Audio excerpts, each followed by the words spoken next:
Welcome to the deep dive. Ready to explore the world of wolves?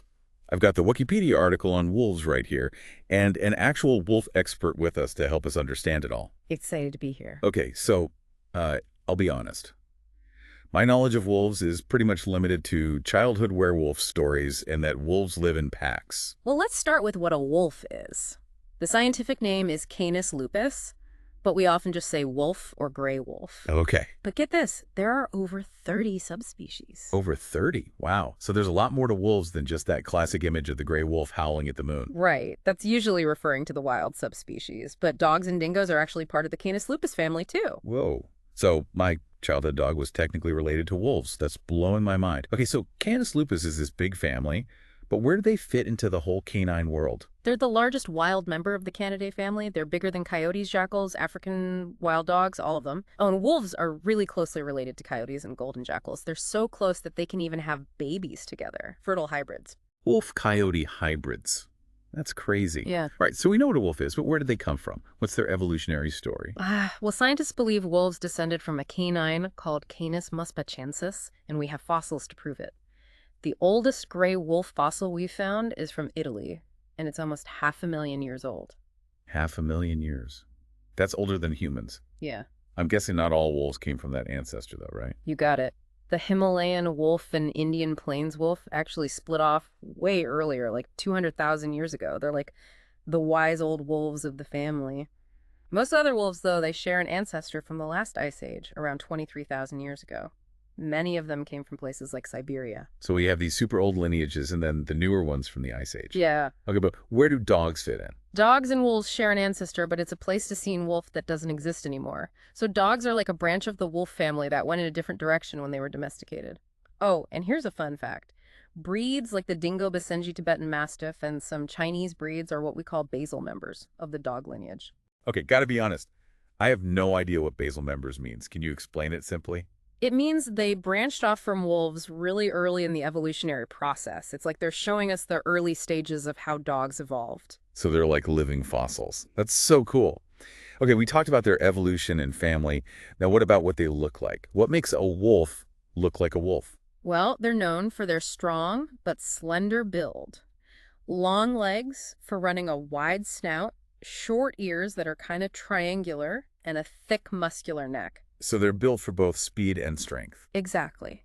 And their size depends on where they live. It's a really cool example of how nature helps them adapt. Wolf size usually gets bigger the closer they live to the poles. So bigger wolves in colder climates? Yep. It's called Bergmann's rule. Animals in cold places are usually bigger to help them stay warm, like a built-in winter coat. Wow, nature is so smart. So it designed them differently for different climates. It sure did. And it's not just size. Fur color also changes. You can find all white wolves in the Arctic, while wolves in forests are more gray, brown, and black. That's because of Gloger's rule, which says animals in humid places are usually darker.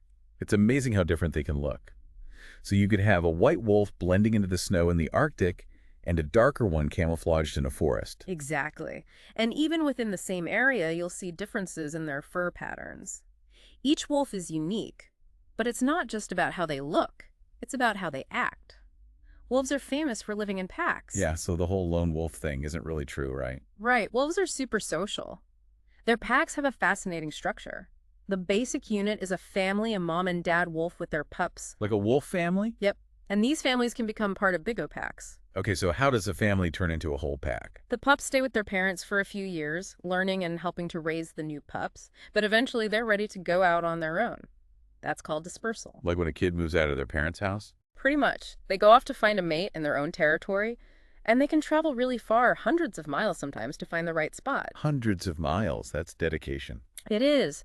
And those journeys are tough. They have to deal with new places and avoid other packs. That's like a wolf adventure story. Yeah. And once they find a place, they have to set up their territory, find a mate, and have pups of their own. Wow, there's so much more to their lives than just howling at the moon. And by the way, the moon has nothing to do with howling. That's just something people think. Really? I always thought wolves were singing to the moon. It's a nice thought, but wolves howl for lots of reasons. They use it to bring the pack together, warn about danger, find each other in storms, and even communicate across long distances. Their howls can travel up to 50 square miles. 50 square miles. That's like shouting across the whole city. Their howls are way more powerful than I thought. They are amazing creatures. Yeah. And howling is just one way they talk. They also use sense and body language to send messages. So they have their own secret language. I'd love to learn more about that, but I think we're out of time for this part of our deep dive. We are. But we'll talk more about it in the next part. There's so much more to learn about wolves. I can't wait. Welcome back to our deep dive on wolves. Back for more. We were talking about how far wolves travel when they leave their pack. It's like they have a GPS in their brain. It's amazing, isn't it? We know they use scents and landmarks, but there's some evidence that they might actually use the stars to navigate. Stars? Really? It's still a bit of a mystery, but imagine a wolf looking up at the stars and knowing where to go. That's incredible. It makes those journeys even more impressive. But let's switch gears a bit and talk about how they hunt. They're known for being amazing predators. They're masters of strategy. They don't just use brute force. They use their intelligence, their knowledge of the land, and even their prey's behavior to hunt successfully. So they outsmart their prey rather than just overpower them. Exactly. They've been seen doing things like chasing prey uphill, knowing it'll get tired faster. Or they'll use things like cliffs and ravines to trap their prey. They're really good at predicting where the prey will run and using the herd's weaknesses against it. Wow. It's like they're playing chess with nature. It really is that way, and they'll even target animals that are already hurt or sick. They're incredibly efficient. So it's not just about strength, but smarts and adaptability. Absolutely. That's one of the reasons they can live in so many different environments. Okay, so let's say they've caught their prey. What happens next? Is it a free-for-all? I'm picturing a chaotic wolf buffet. Not quite. There's actually a system for who eats first. It's called a hierarchy. The breeding pair, the alpha male and female, get to eat first. Makes sense. Mom and dad eat first. Got to keep their strength up to lead the pack and raise the pups. Right. They're the most important for the pack's survival. After them, there's an order for the rest of the pack. Older, more dominant wolves eat before the younger ones. Like respecting your elders, but for wolves. Something like that. And this system actually helps keep the pack stable. Everyone knows their place, and there's less fighting over food. So there's a reason behind it all. Yep. It's a system that's evolved over thousands of years to make sure the pack survives. Learning from nature is fascinating. We've talked about wolves and their prey. But what about us? Humans and wolves have a long and complex relationship, don't we? We do. Wolves have been seen as both good and bad throughout history. In some cultures, they represent strength, intelligence, even spirituality. In others, they're feared as dangerous predators that threaten livestock. I can see how their intelligence and packs would make them symbols of strength and leadership. Absolutely. Their strong social bonds and hunting skills have earned them admiration in many cultures. But then you have stories like Little Red Riding Hood, where the wolf is the villain. Right. In a lot of European stories, wolves are seen as sneaky, dangerous, even evil. That probably comes from centuries of conflict between humans and wolves, especially over livestock. It's amazing how different people view them. It shows how complicated our relationship with nature is. Sadly, these negative views have often led to fear, and hunting wolves have been hunted, trapped, and poisoned for so long. They've even disappeared from many places where they used to live. Disappeared completely. Yeah, gone from those areas. But the good news is there are people trying to protect and bring back wolves in some places. I've heard about those reintroduction programs. They sound promising. They have been really successful. In North America, wolves were brought back to Yellowstone National Park and other areas where they had disappeared. The Yellowstone program is famous. It's a great example. Not only did the wolves come back, but they actually helped the whole ecosystem. Really? How did that happen? Well, when there were no wolves in Yellowstone, there were way too many elk. They ate too much and it hurt the environment. But when the wolves came back, the elk population went back to normal and the plants started to grow back. So the wolves actually helped to balance the ecosystem. Exactly. They're keystone species, which means they have a huge impact on the environment. It shows how important predators are for keeping things healthy and balanced. That's incredible. It shows how everything in nature is connected. Okay, we talked about the good side of bringing wolves back. But I have to ask about wolf attacks. Are they as common as people say? It's a good question, and a lot of people worry about it because of how wolves are portrayed. But in reality, wolf attacks on people are super rare. Wolves are usually more scared of us than we are of them. I guess that makes sense. We've been hunting them for ages. Right. They've learned to see humans as dangerous, and they avoid us. But of course, there are always exceptions. It's important to understand the different kinds of attacks. Different kinds? What do you mean? There are predatory attacks where a wolf sees a human as food. But those are extremely rare and usually involve wolves that have gotten used to humans. They've lost their fear because they've been around people too much. So don't feed the wolves. Definitely not. It messes up their natural behavior and can be dangerous. Okay, predatory attacks are rare. What other types are there? There are also attacks caused by rabies, but those are very unusual, especially North America, where rabies in wolves is pretty rare. So statistically, our chances of being attacked by a wolf are slim. Very slim. Especially if we're careful and give them their space. So we can debunk the myth of the big bad wolf. Exactly. Wolves are wild animals and we need to respect them, but there's no need to be overly afraid. That's good to know.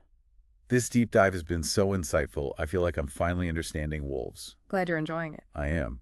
And I want to learn more. What else did we talk about? Well, we've talked about dispersal and hunting, but we haven't gone into detail about their pack structure. And we could also talk about the different roles within the pack, how they communicate with each other, and the challenges they face in a world where humans are everywhere. There's still so much to discover. There always is. Wolves are complex and intelligent creatures. Their lives are connected to ours in so many ways. I'm excited to keep learning. Back again for more wolf wisdom.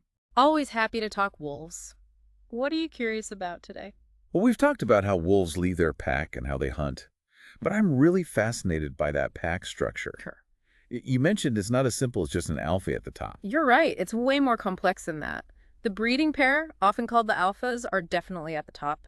But it's more like a whole society with different jobs and responsibilities. So it's not a might makes right situation. Nope. The alpha pair leads the hunt and gets to eat first. But other wolves have important jobs too. Some take care of the pups, some find the prey, and some protect their territory. It sounds like everyone has a role to play. Exactly. That's what makes them so successful. They can hunt big animals and survive in tough places because they work together so well. It's all about teamwork. Teamwork is key, and it's not just about survival. They also form strong bonds with each other. They groom each other, play together, and even mourn when a pack member dies. I never realized wolves were so emotional. They're incredibly smart and social, and that shows in how they communicate, too. Right. You mentioned they use scent and body language as well as howling. Can you give me some examples? Sure. Scent marking is how they mark their territory and talk to other packs. They use urine, feces, and scent glands to leave messages. It's like saying, stay out, this is our space. So it's like a keep out sign for other wolves. Exactly. Body language is important too. A dominant wolf will hold its tail up and look directly at another wolf, while a submissive one will tuck its tail and avoid eye contact. They can say so much without making a sound. They really can. It's amazing how they maintain order and avoid conflict using these skills. Okay, so we've talked about evolution, hunting, social structure, communication. Mm-hmm. What else should we know about wolves? We need to talk about the challenges they face today. Right. You mentioned they've been persecuted by humans. Is that still a problem? Sadly, yes. While conservation efforts are helping, wolves are still losing their homes because of humans. We're building in their habitats and cutting them off from each other. So we're basically pushing them out. That's a big part of it. Yeah. And as we move into their territory, they come into contact with things like livestock, which causes problems. And then what happens? Then people often try to control the wolf population by hunting, trapping, and sometimes even poisoning them. It's usually a response to wolves killing livestock. It's a sad cycle. We take their land, they come into contact with our animals, and then we kill them. It's a complicated problem, but there's hope. People are starting to understand how important wolves are for the environment, and there are groups working to protect them and find ways to live alongside them. What can regular people do to help? Learning about wolves is a great first step. The more people know about them, the more they'll want to help. Supporting organizations that protect wolves is also important. And we need to tell our leaders that we want them to make smart choices about managing wolves, ones that focus on living together instead of killing. So we all have a responsibility to these amazing creatures. We do. Their future and the future of all wildlife depends on us. That's a powerful message. This deep dive has been eye-opening. I've learned so much about wolves and their place in the world. I'm glad to hear that the natural world is full of incredible things to learn about. Keep exploring. I will.